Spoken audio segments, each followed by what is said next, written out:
Muy buenas tardes, bienvenidos al podcast de la Agenda del Pueblo. Nos llamamos Decide porque en este espacio estamos buscando y haciendo y actuando el poder de decisión para rescatar la agenda del pueblo, nuestros derechos, nuestras tradiciones, nuestra cultura. Y tenemos con nosotros a la médica tradicional náhuatl Xilintli, que se ha decidido a hacer una gran labor en todo el país de rescate de la medicina tradicional y en general de nuestra cultura. Bienvenida, Xilintli, ¿cómo estás? Bien, gracias Pablo por la invitación.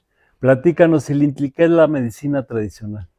Bueno, la medicina tradicional indígena, hablando de la cuestión indígena, es una medicina que es ancestral. Es una medicina que tiene muchos años, ¿no? Y que es la base de las otras medicinas. La medicina tradicional no solamente habla de la parte de sanar la parte física, sino sanar la parte espiritual, la parte emocional. El médico tradicional también hace una lectura del tiempo a través de un micro hacia el macro o del macro hacia el micro, y entiende lo que es el movimiento cosmológico a través de cómo tú giras en este universo cuerpo con este universo hacia el exterior. Y entonces el médico tradicional pues ve, lee, entiende lo que es la energía, el tiempo, la memoria de los tiempos, la memoria de tu cuerpo y la memoria de cada ser vivo y de cada cosa que está a nuestro alrededor. ¿Por qué dices que es la base de las otras medicinas? Porque es la primera, ¿no? Es la más ancestral, ¿no? Desde que se tiene datos, al menos aquí en México, ¿no? La medicina tradicional fue construida a través de esta eh, historia de nuestros antepasados, los olmecas, teotihuacanos, zapotecos, esta cultura mexicana y que ha pasado a través de la memoria histórica de papás a mamás y de los hijos y de los hijos de los hijos a través de muchos años, ¿no? Entonces, ni siquiera se tiene un contar exacto, ¿no? Simplemente es milenaria. Sí, va con el ser humano. Sí, así es.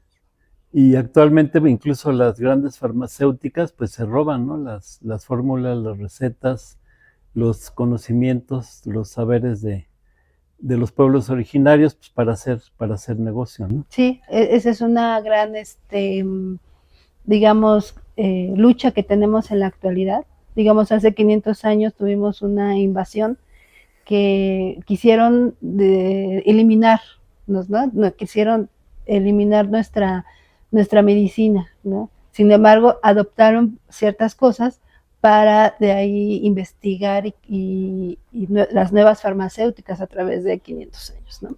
Y que la nueva medicina no lo reconoce y entonces ha querido eliminar, ¿no? Durante esta 500 años ha querido exterminarnos, nos han querido escondernos, nos han violentado, pero en la actualidad ya ha cambiado, no nos quieren tanto eliminar, ahora nos quieren investigar, ahora nos quieren saber cuáles son nuestros métodos, cuáles son nuestras recetas, ¿para qué? Para privatizarlas, para hacer negocio.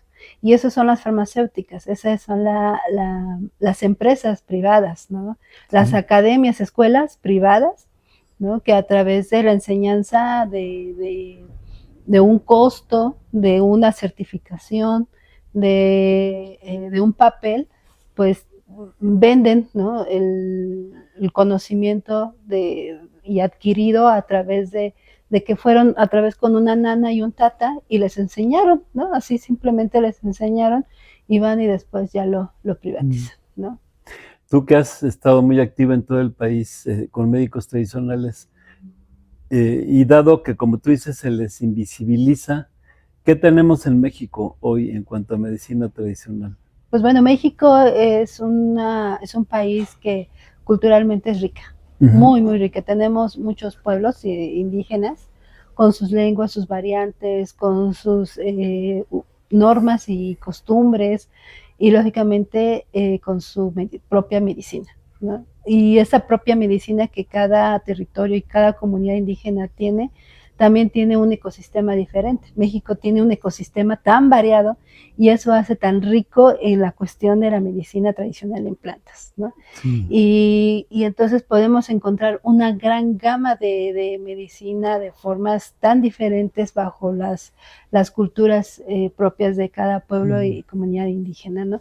En la Ciudad de México, hablando en la Ciudad de México ya, somos un pueblo con mucha memoria, ¿no? Sí. Todavía, ¿no? Hablando de los climas, en la Ciudad de México tenemos 5 climas diferentes. La Venustiano Carranza es semidesértico, Azcapotzalco es semihúmedo, la Magdalena Contreras boscoso, Xochimilco es tierra caliente, etcétera. Entonces, aquí nada más en lo que es la Cuenca de México tenemos 5 climas. Sí, ahora imagínate a nivel nacional, ¿no? Desde desiertos hasta selvas, ¿no? Entonces, eso es lo que hace rico México.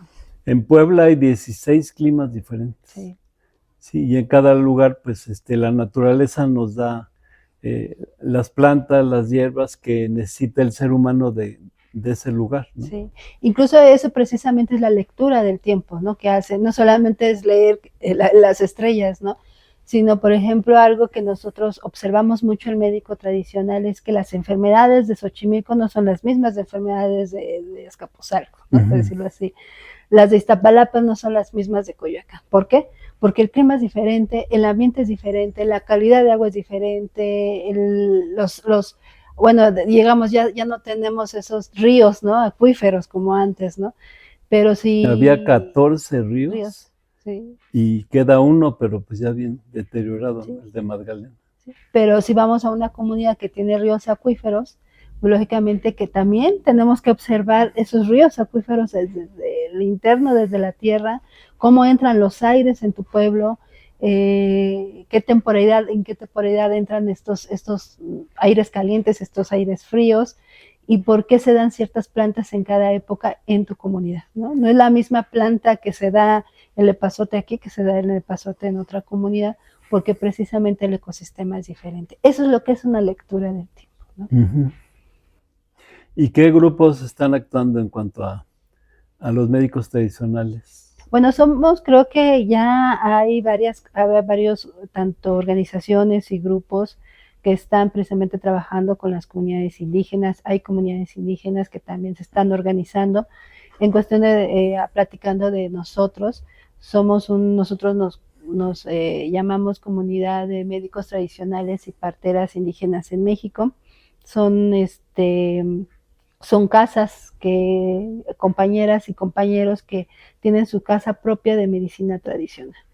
Y entonces nos unimos precisamente para que se reconociera la medicina tradicional, ¿no? Que se fortaleciera, pero sobre todo el respeto a la medicina tradicional, sobre estas grandes farmacéuticas y privados.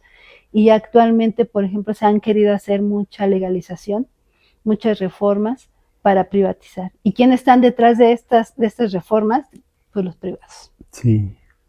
Las parteras están siendo muy, muy perseguidas, ¿no? Sí, en el 2007, siempre ha habido una represión con ellas a través de esta pensar tanto académica como biocultural, ¿no? de la atención hacia el cuerpo. Los médicos tradicionales en el sector de salud ha violentado mucho a las parteras, ¿no?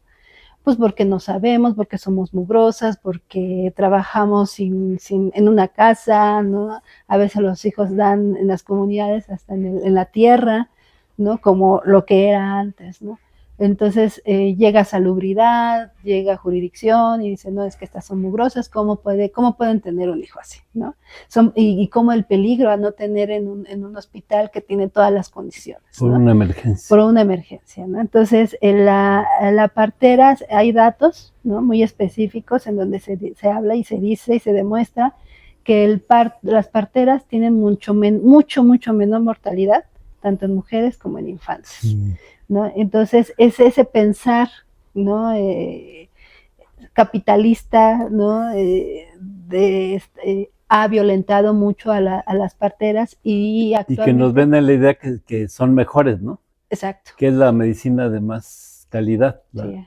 la privada. Yo Actualmente tuve hay una norma. una sobrinita que nació en un hospital privado, pero venía de nalgas y no se dieron cuenta hasta el último momento, entonces tardó 36 horas en nacer, perdón, tardó, bueno, horas y se murió a las 36 horas.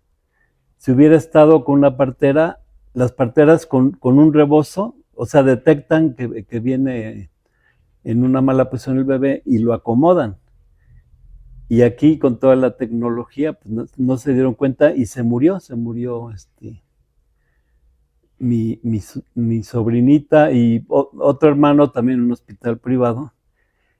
Ya nació su niña y pues la vio, se le grabó bien, ¿no?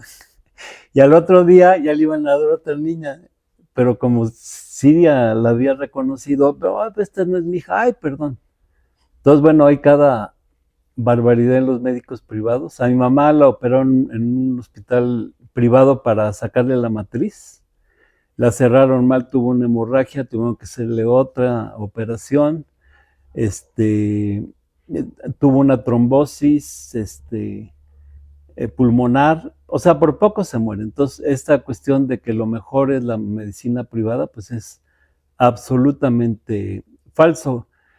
Hay más cuidado, más humanismo, más cercanía en la medicina tradicional que en aquella medicina que ve todo como negocio, ¿no? Y que eres un número, ¿no? De registro, ¿no? Sobre nada más eres un número de registro, ¿no? Y sí, esa es la parte cuando el paciente llega con nosotras o con nosotros, porque también hay parteros o hay médicos tradicionales, hombres. Cuando llega con nosotros, lo primero que le decimos, esa es tu casa y siéntete en tu casa, ¿no? Siéntete cómoda, siéntete cómodo, acuéstate, te apapachamos, porque a veces el paciente lo que necesita es llorar, escuchar, que alguien los escuche, y sentir el confort, y desde ahí ya se está aliviando, ¿no? Entonces, esta es la parte no solamente física, sino la emocional. Y también la espiritualidad, ¿no? Que también es muy importante para nosotros, que haya un equilibrio entre estos tres cuerpos, ¿no? Entonces, sí, el médico, tanto la partera, es más humanista. Y con esto no quiere decir que la medicina alópata tampoco es mala, ¿no? Hay médicos muy buenos y podemos trabajar en la par, ¿no? Hay médicos muy sensibles que están en la sensibilización y hemos podido trabajar con médicos, sí, pero es casi el 1 o 2%, ¿no? Sí. Sí. Y bueno, de repente, por ejemplo, hacer una radiografía, una tomografía, pues es necesario, ¿no? Sí, sí, sí. Tengo una amiga que estaba en contra de la alopatía, empezó a sangrar, iba con un acupunturista, le decía que era la menopausia. 2 años sangrando, hasta que un día casi se muere, le hacen una tomografía, tenía un cáncer de este tamaño, ¿no? Cuando si se hubiera hecho una tomografía desde el inicio, que apenas empezó a desarrollarse, pues no se murió al mes. Entonces sí, no se trata de rechazar la alopatía, pero todos los cuidados pues más inmediatos, más importantes, se pueden tener con un médico tradicional y ya si hace falta algún estudio, pues... Y hay veces que ni eso, ¿eh? Hay veces que me ha tocado, tanto en lo personal como con las abuelas, ver que llegan y me dicen, es que el médico me dijo que tengo esto. Y dices, no, tú no tienes esto. Tú tienes, digamos, tengo presión alta. No, tu presión alta no es por el corazón, ¿no? Es por otra cosa, es por el hígado, o es porque hay algo que tienes atorado. ¿Y cómo se dan cuenta? A través de la lectura de los ojos, de la piel, del cabello y una lectura también de la energía, ¿no? También manejan mucho la intuición, o sea, el médico es clarividente también, ¿no? Entonces maneja mucho la intuición y eso es lo que también hace que sea digamos, magia, pero también es ciencia, ¿no?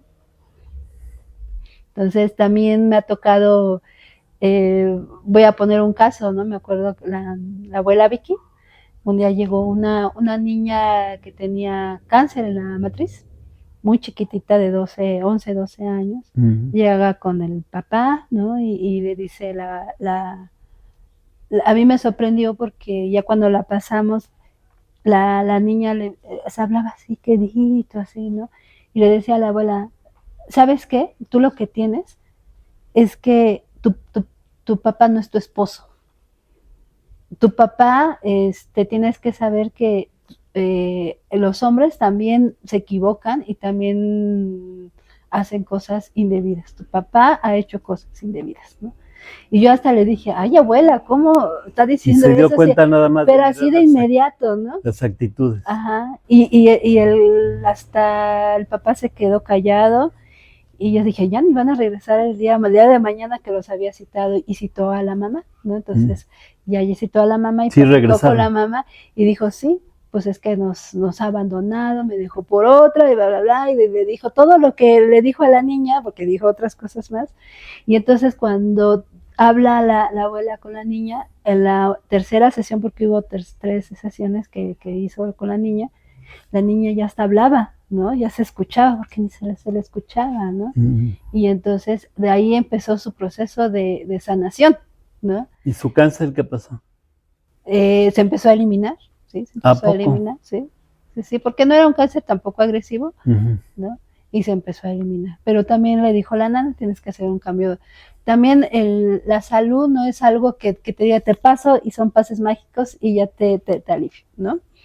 Entonces, también tú eres tu propia medicina, y entender que el equilibrio está desde tu alimentación, desde tu meditación y desde tu estado de ánimos a través de la meditación, y lógicamente tus actividades y tu ciclo del sol, ¿no? El sol te da el descanso, la reparación, el día te da la actividad, y entender qué horarios son tu comida, bajo tu condición, bajo tu energía.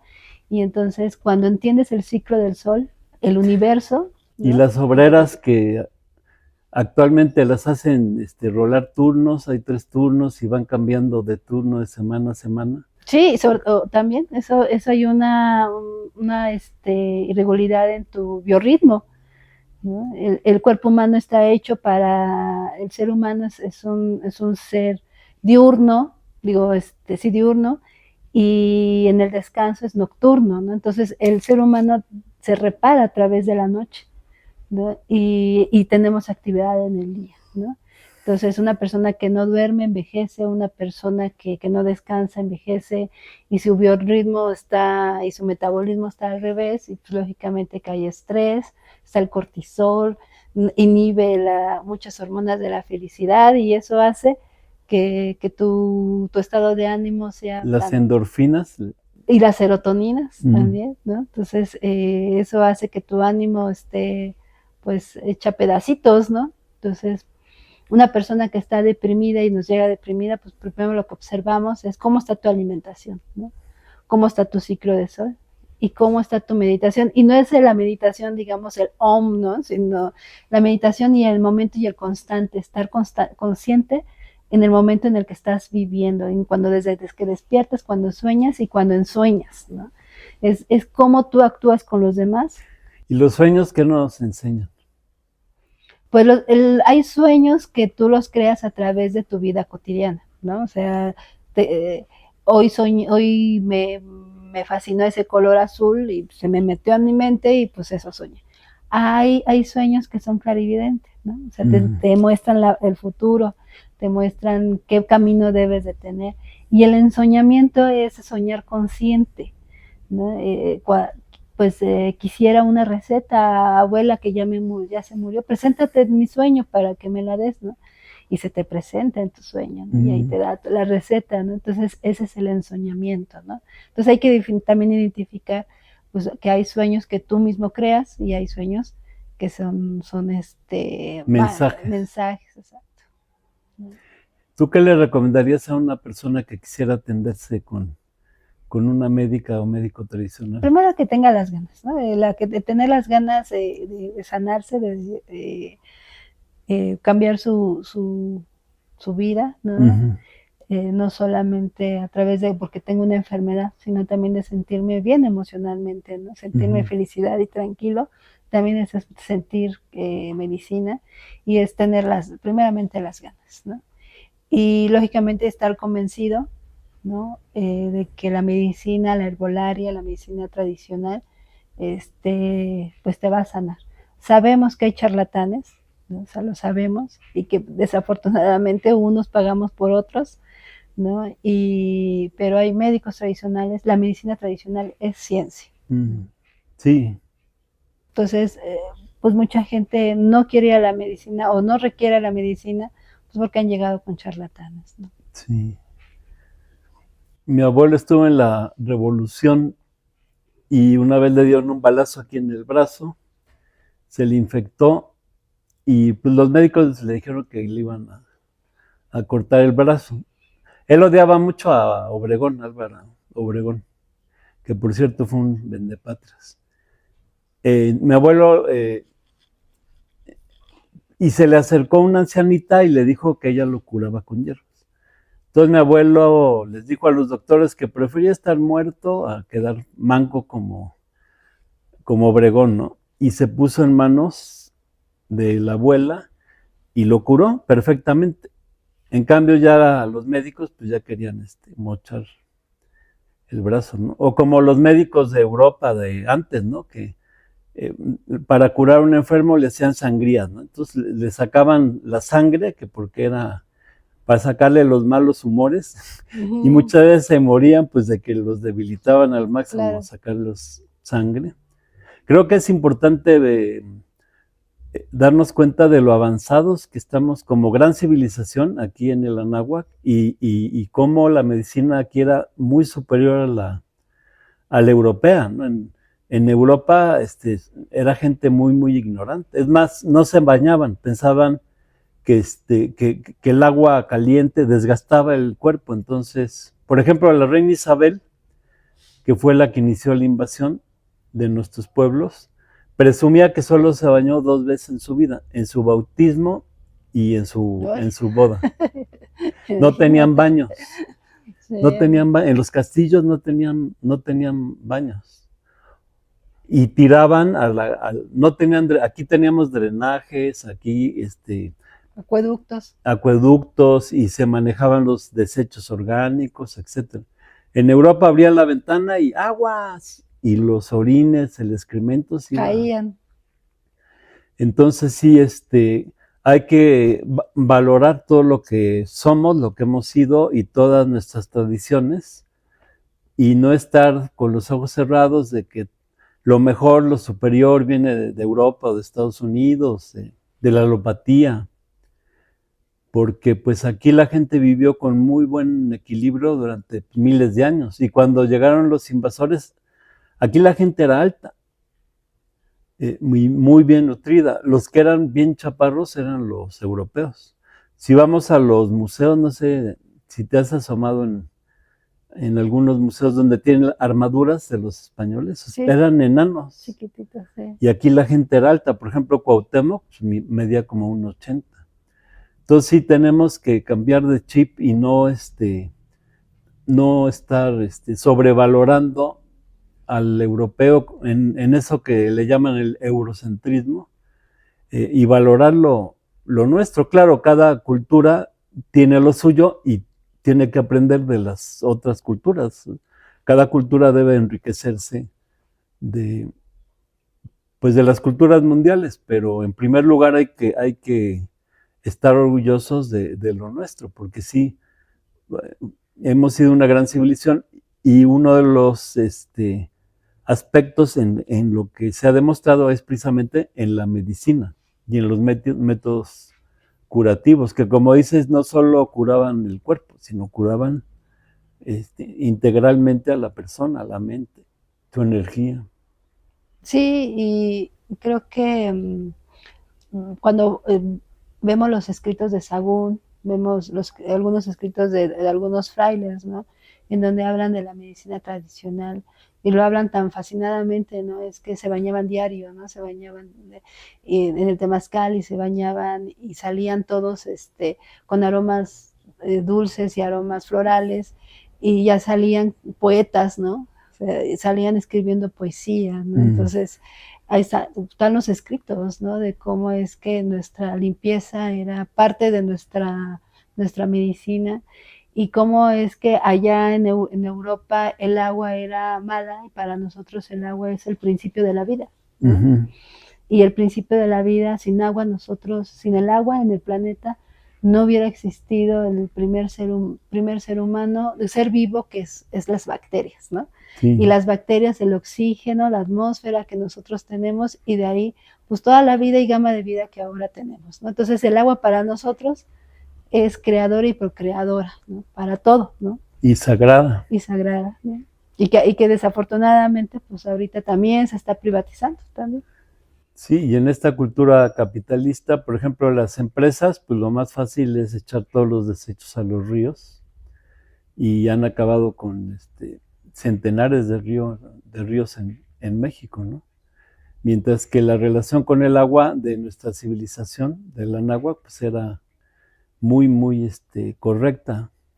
Y como tú dices, ese cambio de chip, a mí me llegan las personas y me dicen, ¿y la herbolaria funciona?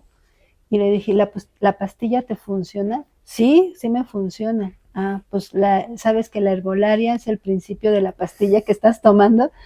¿A poco? O sea, no hay ese entendimiento de que, por ejemplo, la aspirina se descubrió de una planta, ¿no? De la sustancia activa de una planta, ¿no? Entonces, mejor tómate el tecito de la planta, que tiene la misma sustancia que la pastilla, pero la pastilla ya es átomos de plástico de la sustancia, ni siquiera es natural, ¿no? Que te puede dar sus efectos secundarios, y la planta no tanto, ¿no? Entonces, sí, hay que cambiar ese chip, definitivamente. Sí. Y bueno, también cambiar de forma de nutrirnos, porque en este sistema lo que hacen es primero enfermarte con comida chatarra, con comida llena de químicos, alimentos que vienen importados, que llevan meses en que fueron producidos, pero tienen conservadores, y entonces lo que hacen es enfermarnos. Es un gran negocio vendernos alimentos que nos enferman. Y el otro negocio, pues entonces vendernos pastillas, porque además para la alopatía actual, pues ya todo es crónico, ¿no? Entonces tienes diabetes, pues ya tu pastillita para toda la vida. Entonces para ellos todo es negocio, la alimentación, la salud, etcétera. En cambio, en nuestra cultura, pues para estar sano también es un principio básico, cómo te nutres. Sí, sí, incluso la primera fase, que cuando nosotros nos llega un paciente, lo primero que le decimos es que sí te podemos ayudar, sí la herbolaria te puede ayudar, sí te podemos ayudar a través de las terapias, de los baños, pero si no haces un cambio alimenticio, ¿no? Poco te podemos ayudar. O sea, en realidad te vas a sentir bien un momento, pero en realidad tu cuerpo lo vas a seguir envenenando. Entonces, sí, forzosamente tienes que hacer este cambio alimenticio, ¿no? Y platicar, por ejemplo, les digo, ¿sabes qué? Pues cómete tu huevo criado en casa, ¿no? Y me dice, no es la misma que la de San Juan, pues es un huevo, ¿no? Y le dije, pues es que primero nos vendieron la industria que el huevo es malo, ¿no? Que la grasa del cerdo es malo porque te da colesterol y triglicéridos, no lo vendieron, ¿no? Y ahora te dicen que es saludable porque es orgánico, ¿no? Y ahora te venden un aceite disque orgánico para la salud, ¿no? Entonces, así actúa la industria, ¿no? Primero te dice que es malo y después te saca un producto, disque, o eso del orgánico, ¿no? Que nada más es una mentalidad para venderlo más caro, para venderlo a los productores, una certificación que orgánico, quién sabe si sea orgánico, ¿no? Y yo creo que lo que debemos hacer es ya regresar a la soberanía alimentaria, a consumir a los productores, ¿no? Y a producir nuestros alimentos. Y producir nuestros alimentos. En casa, en el barrio, Sí. en camellones, y pues siempre es mejor un alimento que acabas de cosechar cerca y lo consumes de inmediato, a esos alimentos importados con marcas muy bonitas, etcétera, pero que ya son alimentos que llevan meses y con químicos. Y estaba platicando con un campesino de Guerrero y me enseñó sus plátanos y los plátanos verdes. Entonces me dice, prueba un plátano. Entonces ya me lo comí, sabía exactamente dulce y exactamente igual que un plátano maduro. Entonces me dijo que a ellos les exigían inyectar a los plátanos verdes para que agarraran un color, llegando aquí a la central de Abasto. Entonces, bueno, estás comprando un plátano en la central de Abasto, pero no sabes que ya lleva un químico para cambiarle de color, porque por los prejuicios, pues si lo ves verde ya no, no es está vendible, maduro. no es vendible. Sí, es lo que te digo, esto del orgánico es entre comillas, que no, en realidad no es orgánico, nada más es un nombre que le dio la industria como para vender más, ¿no?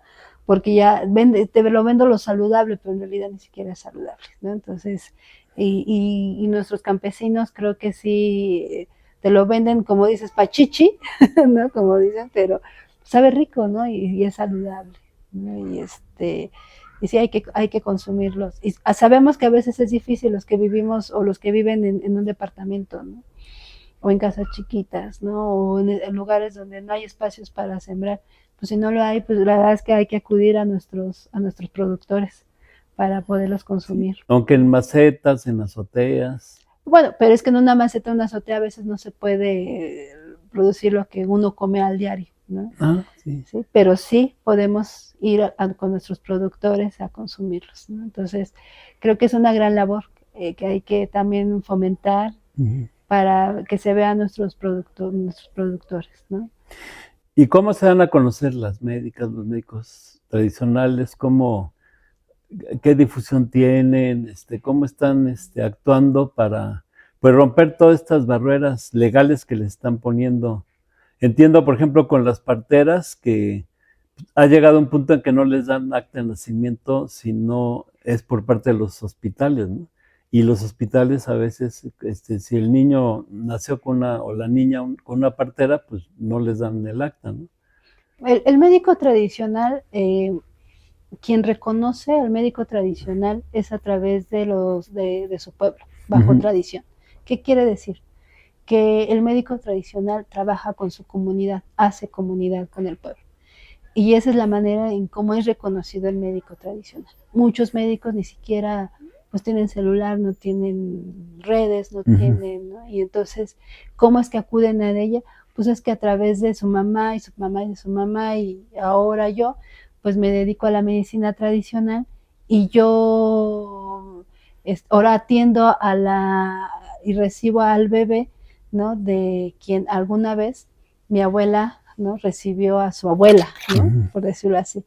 Y entonces ese es el reconocimiento, ¿no? De la memoria histórica a través de la tradición y que tu pueblo te reconoce. Actualmente, pues bueno, ya están las redes, hay nanas que ya a veces ya van aprendiendo, vamos evolucionando también, ¿no? Y también tenemos esas herramientas y algunas ya, pues ya sé, ¿no? Y algunas, ahí me incluyo, ¿no? Nos promocionamos ahí por las redes, ¿no? Sí. Pero en realidad creo que lo que no debe de faltar es que el médico tradicional, quien reconoce y trabaja, es a través de su pueblo. Sí, y de lo que mencionas es bien importante estos vínculos comunitarios, ¿no? Exacto. Creo que México va a salir adelante gracias a las comunidades, que precisamente el sistema lo que busca es fragmentar, dividir, acabar con las comunidades, pero pues la grandeza de nuestra tierra se dio por este conjunto de comunidades de Calpulis que se aliaban, se hermanaban, y de ahí surgió una gran civilización, y actualmente lo que buscan es individualizarnos y fragmentarnos y separarnos de nuestra comunidad, de nuestro origen, de nuestra raíz. Digo, creo que no nos imaginamos a la abuela María Sabina con su reconocimiento de la SEP, ¿no? Cuando ella trabajaba a nivel espiritual, ¿no? O sea, ¿qué personaje detrás de un escritorio o un servidor público detrás de un escritorio tiene la capacidad para decir, tú trabajas con el espíritu? O sea, ¿cómo lo vas a ver, no? Porque el médico tradicional no se hace, se nace. se nace con un don, ¿no? Y a través de ese don es como que es tú trabajas, ¿no? ¿Tú cuándo te diste cuenta que tenías ese don? Desde niña, ¿Ah, sí? desde niña, vengo como médico tradicional como herencia. Mi abuela, por parte de mi mamá, ella siempre sanó, sobó, a las mujeres, ¿no? Siempre la escuché en las fiestas, me acuerdo, siempre dando ¿En recetas a qué todo lugar? mundo, ¿no? En la Ciudad de México, Ah, en la Ciudad de México. en la Ciudad de México. ¿En qué zona? Bueno, nací en Iztapalapa, pero Ujú, ella llegó como migrante hacia el norte de la ciudad, no recuerdo ujú. la ¿Y colonia. tus abuelos, bisabuelos, de dónde son? Ellos migraron de Guanajuato, Mm. Cortázar, Guanajuato, y mi papá de Puebla. ¿Y alguno de ellos ya era médico tradicional?